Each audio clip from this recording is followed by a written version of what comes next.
Hamburg seemed to be the place where most of the action was happening, especially along Hoover Beach, where business and property owners are still cleaning up from the Halloween storm. 2 News Side's Leanne Stuck is live tonight in Hamburg. Leanne? Yeah, guys, I'm here on Lakeshore Drive. I'm standing right in the middle of the road here in town of Hamburg. I need to point out to you that when I spoke with Kelly on 2 News Side at 10 on Fox, the wind gusts have significantly picked up in the area, in the neighborhood that we're in along the lakeshore here in Hamburg. As you can see right now, the floodwaters are up to my ankles. When I was standing in this exact same spot 2 hours ago, the floodwaters were up to my calves. As I stand here right now, it's actually kind of hard for me to stand here because the wind gusts are so strong.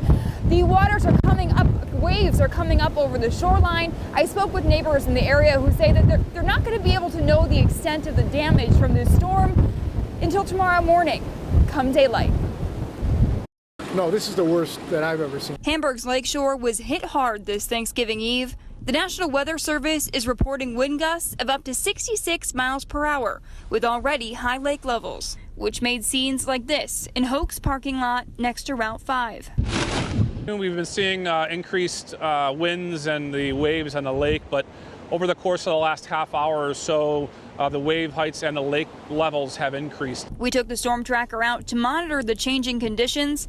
This was our experience as we drove down Lakeshore Drive to get to Hank Kleinfelder's house. This storm caught us all by surprise as far as the severity.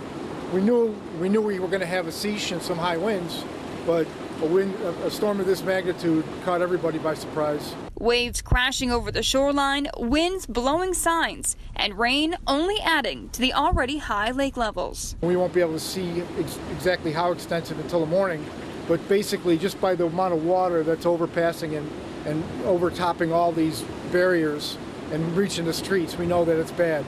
And this coming less than a month after that Halloween wind event, which could mean even worse things for homeowners still cleaning up. We sustained all that damage on Halloween, and this is the first major event since all their seawalls were damaged. So we know that there's going to be subsequent damage secondary to that because their infrastructure is not in place. So, you know, we're hoping for the best, but we're preparing for the worst. Hank is working with town officials to get a breakwater system installed that could help curb the damage during future weather events. There are no absolutes, but it's with a high degree of certainty, like in the high 90s, that it would at least take 50% of the wave energy away.